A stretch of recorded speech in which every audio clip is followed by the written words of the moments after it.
Uttarkashi tunnel में फंसे 41 मजदूरों की जान बचाने वाले वकील हसन के मकान को डीडीए द्वारा ध्वस्त कर दिया गया है। बता दें, वकील हसन किसी काम से बाहर गए हुए थे।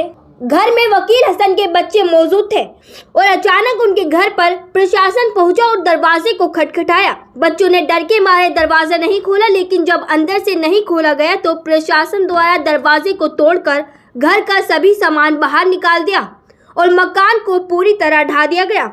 वकील हसन का मकान गिरने के बाद से ही अब अलग अलग संगठनों के समाज सेवियों ने आवाज उठाना शुरू कर दी है और प्रशासन व मोदी सरकार की नीतियों के विरुद्ध आवाज बुलंद करना शुरू कर दी है।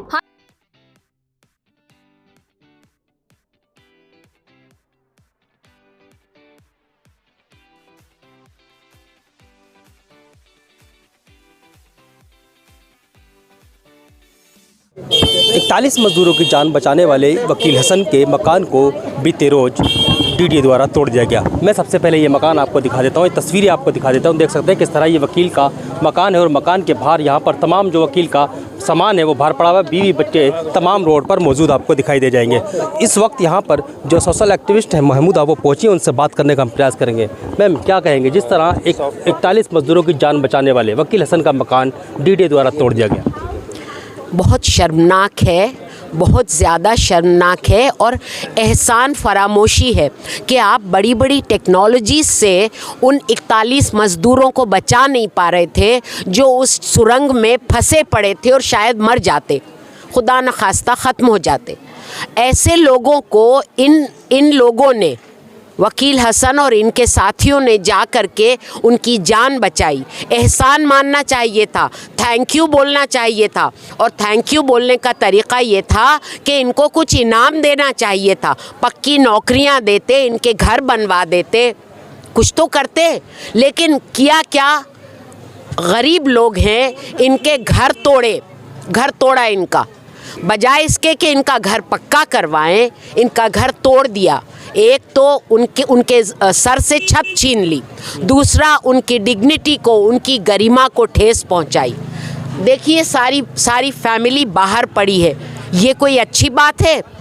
क्या कर रहे हैं? एलजी साहब कहते हैं, मैंने सुना है कि एलजी साहब को बहुत अफसोस है। बहुत अच्छी बात है, अफसोस है, लेकिन क्या अफसोस एक घर होता है? क्या नक्शा होता है उस अफसोस का जिसमें वकील हसन और उनकी फैमिली रह जाए? डीडीए के चेयरमैन कह रहे हैं हमको बहुत अफसोस है। तो डीडीए के चेयरमैन साहब, अगर आपको अफसोस है तो घर आके किसने तोड़ा?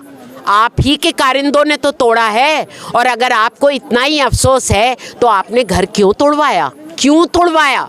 या आप ये कहना चाह रहे हैं कि आपको पता नहीं था, कोई गुंडों ने आके तोड़ दिया तो कार्रवाई कीजिए ना उनके खिलाफ। लेकिन हमारी मांग है कि खाली अफसोस से काम नहीं चलने वाला, खाली अफसोस से काम नहीं चलेगा।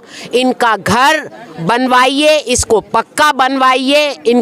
इन सारे जो मदद करने गए थे वहाँ, जिन्होंने जान बचाई, सिर्फ वकील हसन नहीं बल्कि सबके घर पुख्ता करवाइए, सबको पूरी पक्की नौकरी दीजिए। इस तरह आप उनके एहसान का बदला चुका सकते हैं। ये पॉलिटिक्स मत खेलिए। इलेक्शन आ रहे हैं तो आप कम्युनल पोलराइजेशन करें और आप इस तरह की नफ़रत को, फ़िरक़ावारियत को और ज़्यादा फ़रोग़ दें। ये वाला खेल बंद करिए। ये हिंदुस्तान है जिसमें सब मिलकर रहते आए हैं, मज़हब की किसी भेदभाव के बिना रहते आए हैं। इसमें आप ये सब करने की कोशिश मत करिए। आसपास में और भी मकान बने हुए हैं, लेकिन वकील हसन के मकान को ही क्यों टारगेट किया गया? भाई लाइमलाइट में आ गया, कहीं लीडर ना बन जाए।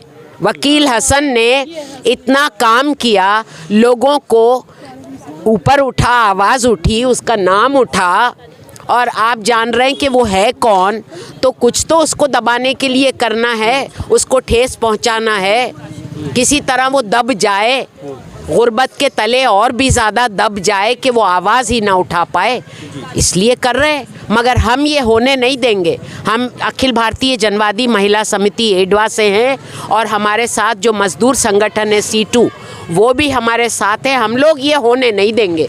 डीडीए अगर समझता है कि वो 30 मार खां हैं तो हम भी दिखा देंगे कि जनता की आवाज़ और जनता की ताकत क्या होती है। तो ये सोशल एक्टिविस्ट महमूदा जी हैं और मैं आपको एक तरफ ही महमूना जी हैं साथ में दिखाऊंगा। बच्ची देखिए किस तरह यहाँ पर रोती हुई आपको साफ दिखाई दे जाएगी और बच्ची जिस तरह एक अपने मकान से बाहर पूरा सामान उसका पड़ा है और बच्ची पूरी तरह नर्वस है। बच्चे के जो माँ है वो हमारे साथ में, उनसे भी एक बार बात कर लेते हैं। क्या कहेंगे जिस वक्त DDA वाले यहाँ पहुँचे तो कैसे पहुँचे और किस तरह उन्होंने कार्रवाई की? उन्हें ये पता लगा कि मैं यहाँ पर नहीं हूँ, बच्चे अकेले हैं, बच्चों के पापा भी घर पर नहीं थे और उन्होंने एकदम से आके ऐसे अटैक किया जैसे वो पता नहीं कब से तैयारी करके बैठे हुए थे। आके दरवाज़ा खुलवाया, बच्चों ने दरवाज़ा नहीं खोला तो उन्होंने गेती वगैरह लेके दरवाज़ा ज़बरदस्ती तोड़ा, हथौड़े और घन से भी दरवाज़ा तोड़ा। दरवाज़ा तोड़ने के बाद उन्होंने डायरेक्ट बच्चों के साथ मार पिटाई शुरू की। पुलिस कर्मचारियों ने, उनका कहना है कि ये बाधा डाल रहे थे कानूनी कार्रवाई में, इसलिए हमने इनकी पिटाई की है। फिर इन्हें उसमें लॉकअप में बंद किया, लड़के को भी, लड़के के पापा को और मुन्ना कुरैशी को, मतलब जो भी बोला उसी को अंदर लॉकअप में डाल दिया। बेटी को भी थाने में बिठा दिया। फ़ोन छीन के उनके फ़ोन जब्त कर लिए क्योंकि वो न्यूज़ वालों को फ़ोन कर रहे थे ना, इसलिए उनके फ़ोन भी जब्त कर लिए। और फिर 12 बजे से 8 बजे तक उन्हें थाने में बिठा कर रखा। वहाँ कोई नहीं था, मैं मोदीनगर थी, मोदीनगर से रास्ते में आने लग रही थी तो उन लोगों ने 3 घंटे के अंदर हमारा मकान पूरा ख़त्म करके हाथ के हाथ इसमें दीवार खींच दी। तो सुना आपने कितनी बेदर्दी से इनके मकान को तोड़ा गया और सारा सामान देख सकते हैं किस तरह रोड पे आपको तमाम सामान आपको पड़ा दिखाई दे जाएगा। अब ये लोग नर्वस हैं, परेशान हैं और ये चाह रहे हैं कि किसी तरह इनके मकान को बनवाया जाए। हालांकि प्रधानमंत्री आवास योजना के तहत मकान देने की बात कही जा रही है, हालांकि इनको DDA द्वारा कुछ ज़मीन देने की बात कही जा रही है, लेकिन क्या इनको ज़मीन मिलेगी नहीं मिलेगी ये सोचने का विषय है। दिल्ली से Khalil Ansari, JKS TV news. हालांकि जानकारी के अनुसार ऐसा सुनने में आया है कि वकील हसन को प्रधानमंत्री आवास योजना के तहत मकान दिया जाएगा, लेकिन सोचने वाली बात यह है कि जब मकान देना ही है तो उनको पहले से ही क्यों घर से बेघर किया गया। यह एक बड़ा सवाल उन अधिकारियों पर खड़ा होता है जिनकी तरफ से मकान देने की बात की गई है। रिपोर्ट खलील अंसारी, दिल्ली।